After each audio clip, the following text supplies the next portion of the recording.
Check that again. Yeah. The whole window closed on me now. That's just great. Just awesome. All right, guys. Check that again. All right. So, all right, guys. I think we're working this time. Holy crap. I am so sorry about that. That was freaking ridiculous. All right, enough, phone. Holy crap. All right, guys. So I guess we're okay now. Jiminy We're okay. Christmas. The joys of I modern hate technology. my computer sometimes, dude. It makes no sense. It should have been fine. Anyway, we already are short on time. So we gotta burn through this. So Trigger me timbers. Hey everyone, I'm Cecil Laird. I'm Jaime Fuego. And this is the Horror Show News with Booze. With Booze! On Happy Halloween Halloween. And we gotta make it truncated because we have a screening of Suspiria to go to in an hour and 20 minutes. All 2.5 hours of it. Yeah, 2.5 hours. And then we're gonna go terrorize some people on Mills, so it should be fun.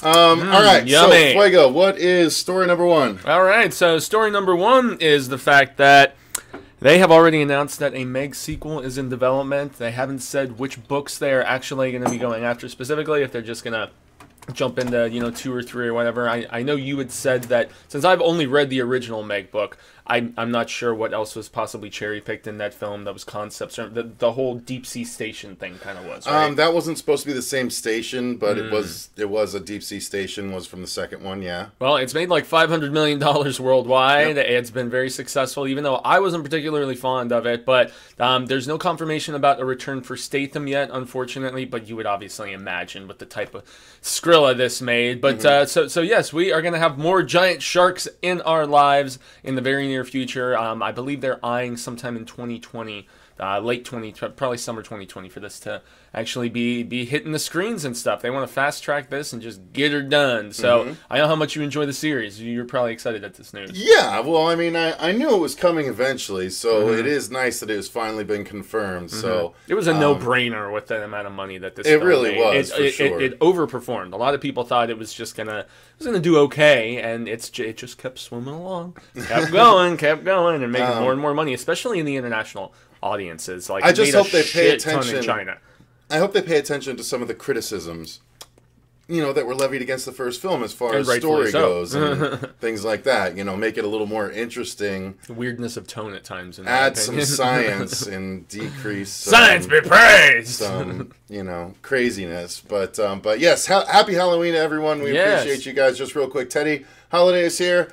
Noah is here. Andrew Cooper is here. Chris is here. Yeah, Chris. Sandra Wilburn is here. Sandra. Jeff Floyd, Monster Games, Scuba Steve, Pilot Emilio, and Eddie D. What's up, everyone? Yeah. Yes. So I am excited. Of course, I enjoyed the first one well enough that I would like the second one. Yeah. I still haven't read the most recent book that I received in the mail about a month ago at this point. But it's just been a very, very busy October with all of the new releases and all of the... I had 2 trips in October. It's been Halloween crazy, binge watching, plus trying to find time for Hill House and now Sabrina, we have to read that. We have to read that anthology book for review as well. Yeah. So we still have busyness, but hopefully I'll be able to get back to just enjoying myself with horror pretty soon. But yeah, Fuego, I don't know, any final thoughts, or shall we move on to the next story? No, and that's the thing. It was just announced that there really isn't a ton of details about this just yet. So just that it's in the works. Just that it is officially happening. But so is this. Yeah, the mortal enemy of Stephen King. My beloved Cy King, Dean Koontz. So there was a time in the 90s where they were really trying to make Dean Koontz a thing, as far as adaptations, television, miniseries, and films, and things like that. I contend that I love Phantoms. I've read both the book, and I think the film... Affleck was the bomb in Phantoms, yo! Yeah. And that's actually a very effective, very solid adaptation, but I don't know. I know people like the Odd Thomas stuff. That was Loved Odd that was a Thomas. lot. That was a series of different books, and I think he's still even going through those. This is a property I'm not super familiar with. I had to just jazz the synopsis. It's apparently being put together for Fox by the same guy who created Criminal Minds. This is like a criminal espionage thriller type story about all of these strangers that converge on this.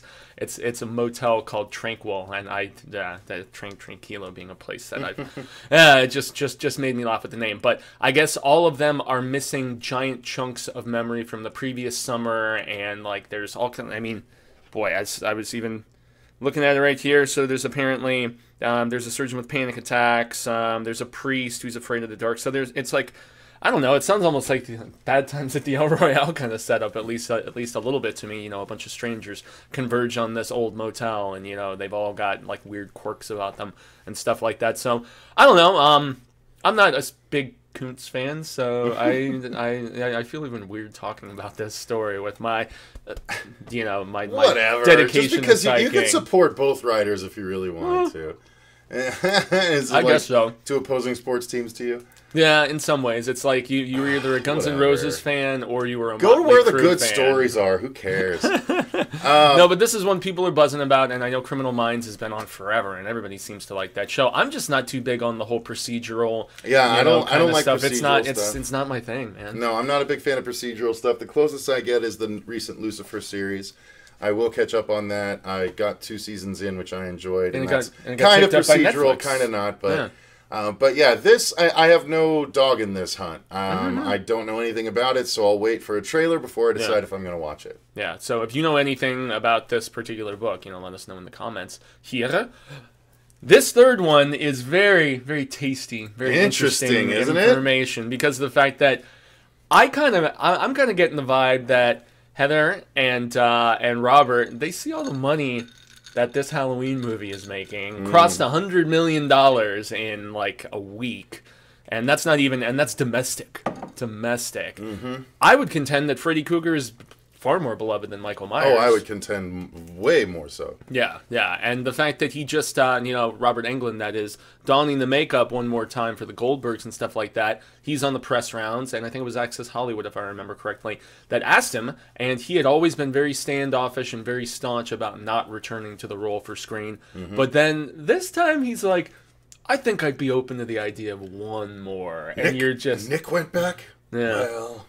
all right, maybe I'll go back one more time. And then more recently, Heather Langenkamp, who played Nancy, jumping on the wagon. Yeah, she's like, there's. Oh, I can get it. Can I get in on this? Hey guys, can I get in on this? Give me that money. Give me that money. Get in on this? Give me that money. Yeah.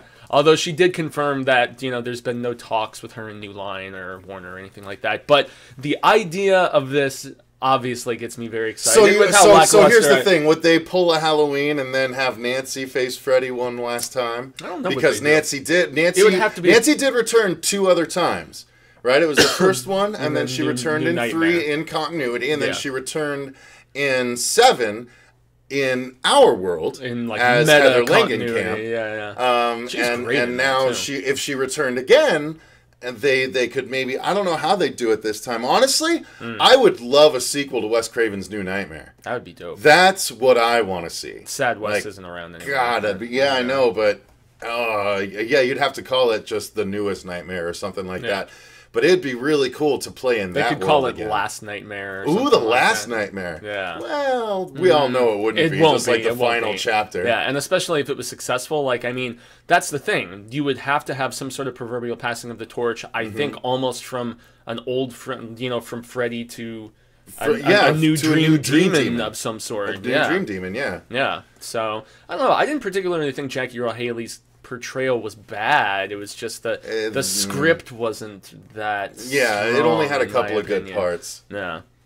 So so we're both open to this, though. Big time. This is a beloved and super viable franchise. It's my favorite that horror franchise of all time. So, It's to ruin really a video close. that I'm going to be making soon. Oh, I know, which we've been talking about. Yeah, we are very, very soon going to be doing a countdown of our favorite horror franchises, like a ranking Top type 10. thing. Yeah, so look forward to that in the future. But speaking of things that I'm super looking forward to in the future, and I'm laughing because of what Edward D said. He says, every Stephen King IP will have a TV show or movie by the end of 2022. Well, no kidding. It might be even sooner than that at this rate. Didn't he even say that every one of his properties, like is in in some 2017, form every one of his properties was in some form of development? Yeah, there's not. I mean, there's certain ones that haven't been announced yet, but I would imagine he everything said every has been single one. acquired and everything is like moving Every around single in one of some- my dicks is being touched right now. Ooh, baby.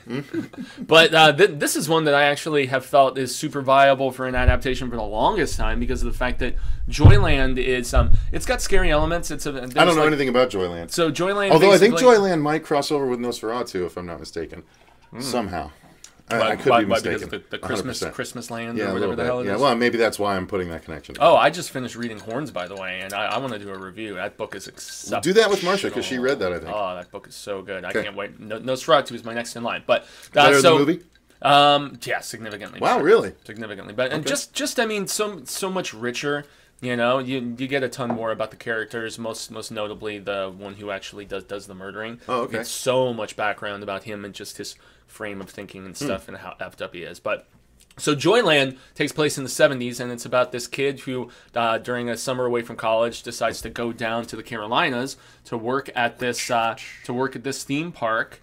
And it's a coming of age type story, but it does eventually get to some spooky elements because there is a particular attraction there that is haunted. They say you see the spirit of this woman who was killed there, and so this kid and his two friends, they start trying to unravel the mystery, and he has kind of a romance with an older woman and befriends her son, her young son who's like terminally ill and stuff like that. But it's really rich dramatic territory, kind of along the lines of Shawshank and The Green Mile and Stand By Me and stuff like that, which I think mainstream audiences would eat up, especially with a killer 70s soundtrack. Like, he's listening to The Doors and Floyd all the time and stuff throughout. It's a great story. I'm not sure about putting it on Freeform. That's what used to be the Fox Family Channel or something Family Channel. ABC Family, I want to say they rebranded as Freeform. So I don't know. I just think it's cool that it's actually being made. Does the concept, like, at least from what I've described, like, intrigue you at all, or not so much? Moderate. Yeah, I mean, this would is one watch I'll it have at to wait least, for a obviously. trailer. I mean, Yeah. most of Stephen King's stuff has been done very well, and obviously it depends on sort of who's behind it. I am not a fan of 11/22, but I quite liked 11/22. and I'm not a fan of Castle Rock, Which wasn't although it was adapting not it. an actual King thing. Blah, blah, blah, blah, blah. Yeah. But I have been tempted once or twice to slide Mr. Mercedes into my Amazon queue. Yeah. I'm not sure. Is that worth buying or no? I enjoyed I need to catch up on the second. There are so many shows between. Is the first season worth purchasing the DVD or Blu-ray? I think so. For $20. Would you spend $20 on that? Would I spend $20 on that? I think you would. Okay. I plan to. I mean, Okay. I own just about everything Stephen King I adaptation. mean, you think I'd enjoy it, though, knowing my tastes. It is a little more like crime investigative kind of thing, I don't though. mind that if but, it's got I mean, the cat and cool mouse stuff is really good. Treadaway is great. Brendan Gleeson makes the show, though. He is so terrific as Hodges, in my opinion. Yeah, I would say check it out, man. All right, fair enough. Yeah, Sidebar. yeah, absolutely. But yeah, so Joyland, some of the people involved have done like Jane the Virgin and stuff like that. So you can tell the storytelling doesn't really push any extreme boundaries in the source material anyway.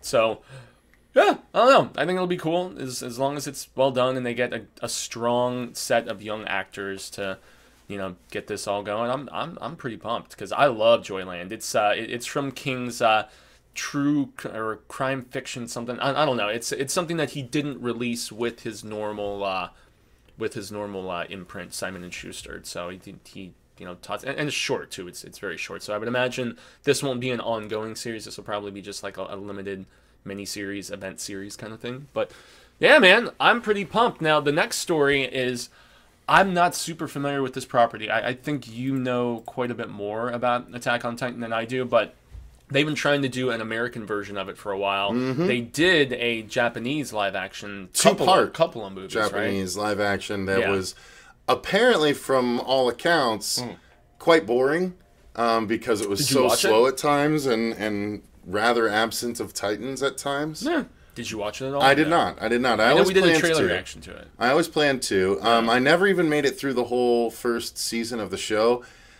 Because I felt the whole thing took a lot of time to get into, and then there's so much other stuff to keep up on that it didn't hold my interest long enough to keep that spot. But I always intended to go back to it and give it another try, which maybe this will be my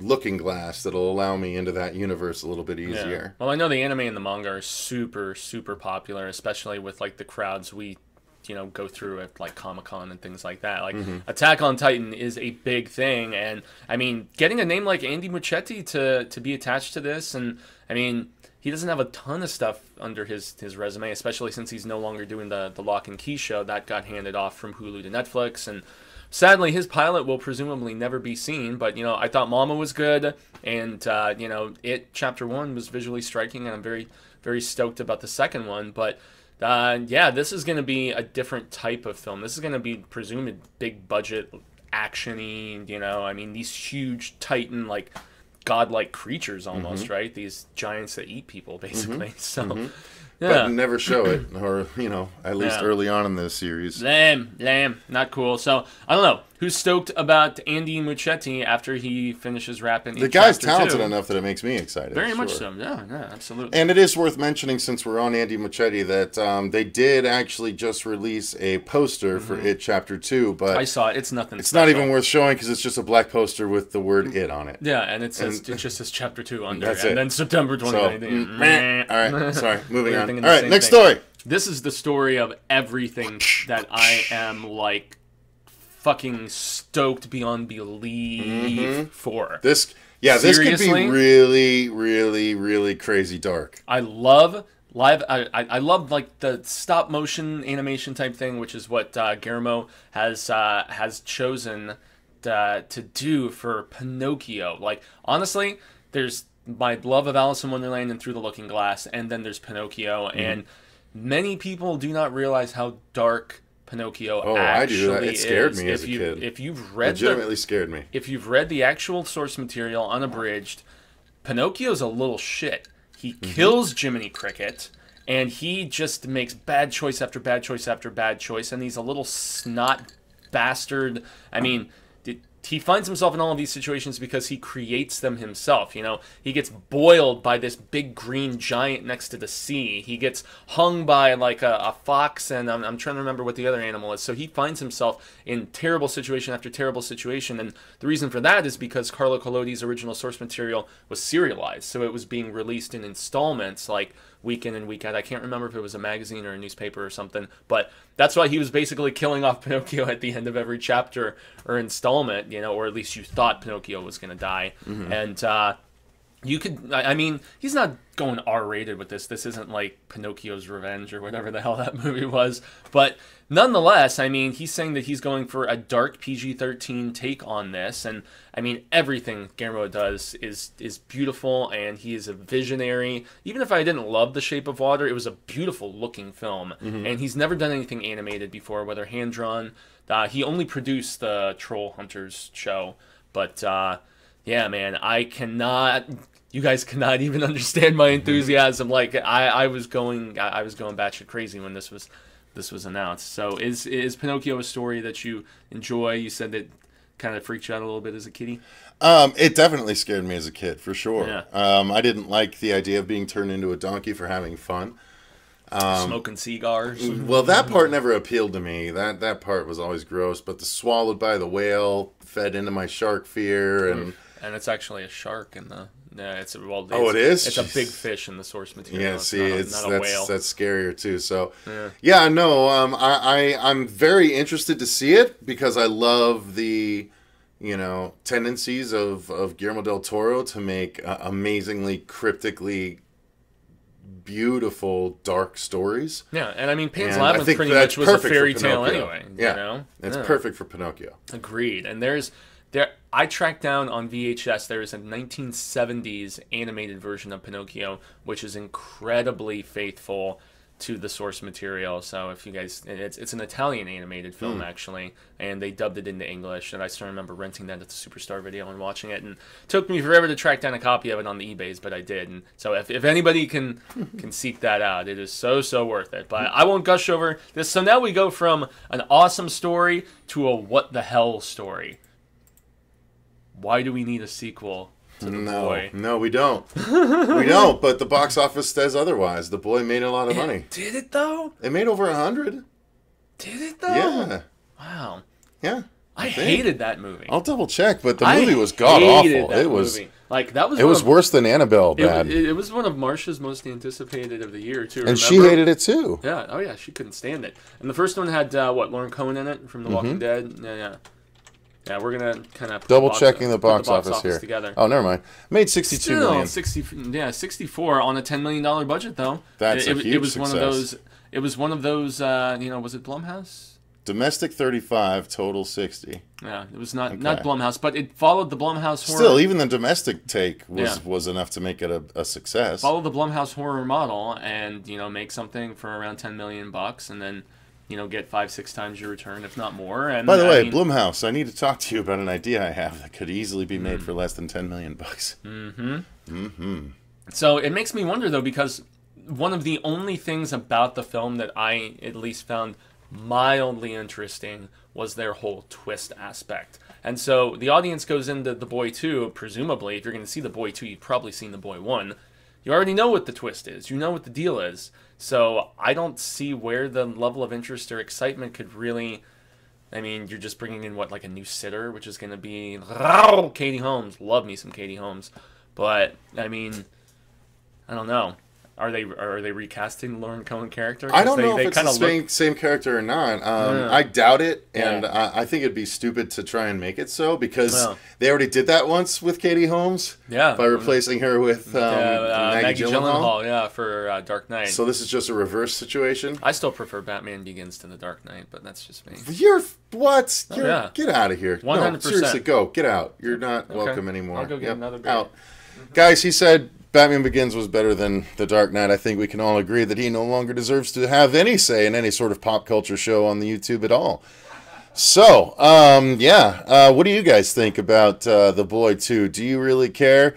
Let me say this. Let me bring him back on because I'm curious about his thoughts on the next one, though. So. Did anyone actually like The Boy seriously? Because I was tweeting with Cody Leach about this, and he was in my camp, and then yet we had other people chiming in and commenting and stuff, and they were like, "I like that movie," and was just like, "What?" That's why it's coming back. That's why it's coming back. It's right there. A thing. So. Next is like a dream pairing, dude. This is pretty cool. This is in the vein of Big Trouble in Little China meets Snake Plissken, Escape from New York. Escape from New York, right? Yeah. They are now doing Army of Darkness meets Bubba Hotep, and considering I have the first 3 of the 4-issue Bubba Hotep series that is currently going on. Have you read them yet? Not yet. No, I'm waiting for the series to complete, and then I'm going to read it and do a review on the channel. Which makes me wonder I suppose I should loan it to you to do, too. Yeah!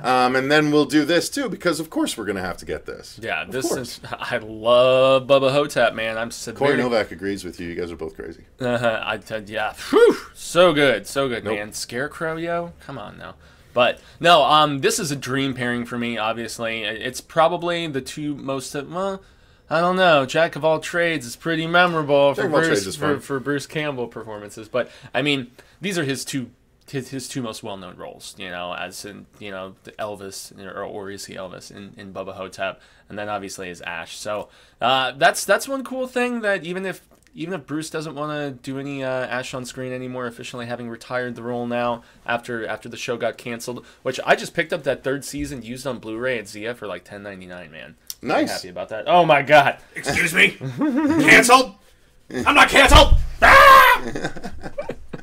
So we need to review that. I've watched the first 2 episodes with producer Dave, so we can watch it and we can do a follow-up review since we've all reviewed the first 2 seasons. Yeah, we need to. How was it, by the way? First couple of episodes? Oh, it's just as fun as it ever was. And silly and it's hilarious. Yeah, very funny. The first one starts off with the possessed mascot, so it's amazing. Oh, yeah? Yeah. Yeah, that's Wow, crazy. what are you, in a Japanese movie? Because that was super delayed. All right. Ashy Slashy is dubbed. So this is what going to be? It's a 4 or 6 issue miniseries. I'm trying to remember. Who But cares? it's The more a dream, the barrier. It's a dream pairing. The more the barrier is It's what I badass. say. And I mean, the Army of Darkness comics continue going very strongly. They really do. Indeed. I mean, Yeah. And I unfortunately I'm going to have to fell pick up off trades after, in between. Yeah, Yeah, I got I a got- bunch of them. I But got up to like Ashes to Ashes, I think, which is like the 5th. I'll or the show you what I 6th got up one to. or something I like think that. I might have gone like 2 past you, and that's Yeah, about it. but I had like shop. I got all the way through the first year of the ongoing launch, which You was have the, after Ashes to Ashes. Okay.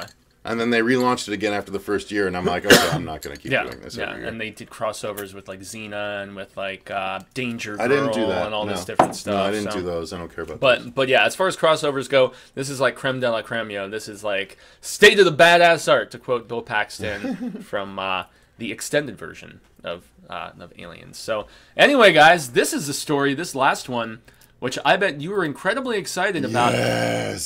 So, Bloody Disgusting exclusively broke the news about a week or so ago that the Sci-Fi Channel has won the rights to do sequel direct to their network films of Critters, but more notably, Killer Clowns in Outer Space, which everyone, yourself included, have been clamoring for sequels of for the longest ass time. Now, the only thing that this makes me wonder is we did report a few weeks ago, well, actually it was more like a month or so ago now, but there was a Creators. Critters, well, there was a Critters TV series in third. development too. So it makes me wonder if that's This what is this probably, is, and then I mean, I don't know. They didn't have an immense amount of details, only the fact that we are like this stuff is already like the gears are turning, and That's awesome. This is confirmed to be It's happening. awesome. Everyone knows it's all about nostalgic horror series. Yeah, and we've it's had like Critters it's perfect sequels for us already that anyway, we're raised in the so. 80s, man. Yeah. Like 70s and 80s kids, like this is our heyday. Like we're here in our 30s and 40s going 30s. 30s. Huh. Yeah, 30s for sure. But I mean, people in the 40s count too because they were around in the 70s Gen when we weren't. Gen Xers, basically. Yeah, and then, like, those people in their 30s or 40s are getting this amazing resurgence of all these things that they loved when they were, growing up, and I absolutely adore it. I don't care that people are like, screw remakes, and why are we going back to the old movies? It's because that's when movies were good, and cause a wheel. So, it's just what goes Christ, around I'm comes a around. All right. And I mean, the Killer Clowns news is especially exciting for people because of the fact that, unlike Critters, which saw its fair share of sequels, including the second one, which was the best Critters movie, in my opinion, but yeah, we haven't seen any more Killer Clowns, unfortunately. So that is very exciting news. It's not one, unfortunately, for me that I hold like super, super near and dear to my heart, because of the fact that I didn't see it as a kid, and while I enjoy it, it didn't like, I was too old by the time I finally got around to watching it for it to mess me up or something like that. So I think that's one of the only detriments here. That's the new Sci-Fi logo. Yep, right? comment correction. Much obliged. Much Yeah. obliged. And honestly, Whoa! we used to really make fun of the Sci-Fi Hey channel, now. for just the quality of content that they were turning out. But I think that they've turned a corner, Ever since And- Blood Drive, it seems like. which was okay. Which I still want to finish. That first episode was good. I still want to go back and finish that show. Yeah, and I'm very curious about that George R.R. Martin adaptation, the one that looks kind of like Event Horizon. Shout that they out to have. Jason Bacon for making that correction for me. Jason Baker. So, yeah, exciting news, man, and I'm sure especially for you with how much you love the Killer Clownies. Absolutely, dude. I mean, I love both of these series. Honestly, the Critters were my favorite of all the little things. You had the Ghoulies, you had the Munchies, you had the even the Puppet Master. We were talking about this and during the, our last and one. the, and the demonic toys. Critters, Yeah. to me, were my favorite out of all those because they were just straight eating machines. Plus, Yeah. they formed that giant Critters ball in part 2. Oh, and remember, we actually got confirmation that it was PG-13. It was PG-13, but there was with nudity. those boobs. There was nudity, and yeah. we were both right. boobs. One of the rare occasions where we're both right. Yeah. But yeah, guys, that's gonna pretty much do it. We have to get ready to go because we have to go watch the Screening new to go to. Suspiria. Now, Then are we're we gonna Are actually. we gonna live it, or are we gonna? gonna just? I haven't decided yet. Okay. We may live stream a review, but we may just record a review real quick near the theater, and then we are going to go and have some fun on Mill Avenue, chasing me around. My blood and my fangs. Yeah, you're gonna put your fangs in and stuff. Sweet. Did you bring Sweet? Who did you bring? Oh, I was just gonna throw just a straight fanger. Yeah, right, straight fanger. Right. I don't have any contacts right now. They're on order, and so that's why I've been rocking the glasses so damn much, man. So, that's cool. You're going to be a literate fanger. You want to carry a book with you? I'll be a sophisticated vampire. Because when you become vampire, you become very safe. Yeah. Well, thank you guys very much for watching. Until next time, I've been Cecil Laird. Gracias. I've been Jaime Fuego, drinking my blood. Remember, stay scared. And have a safe and scarific Halloween. All of you. Bye. Love ya.